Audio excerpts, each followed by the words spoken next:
voulais absolument trouver mon chemin.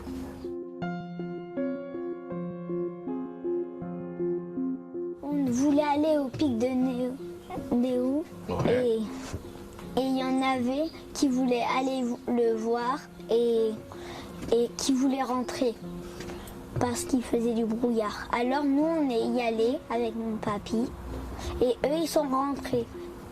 Et au retour,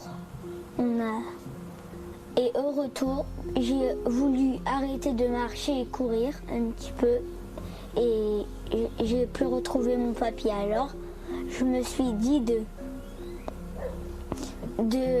y aller tout seul, de revenir tout seul, revenir où ils sont. Ils étaient où le chemin commence au pic de Néou. J'ai trouvé personne. Et au bout d'un moment, j'ai eu l'impression que je tournais en rond.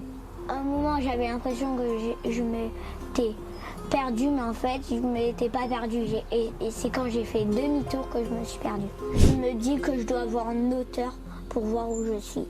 J'ai escaladé des pierres pour voir où j'étais. Si je voyais où j'étais, je voyais que le pic de Néous était à une autre montagne. Et parce que j'avais pris une éternité pour sortir de la forêt, je me suis dit que je vais essayer de trouver des personnes. Et alors je suis restée là pour voir s'il y a des personnes qui marchent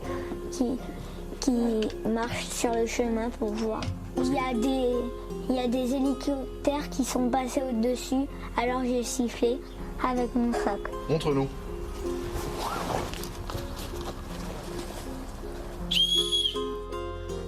Je m'étais dit peut-être qu'ils vont appeler la police.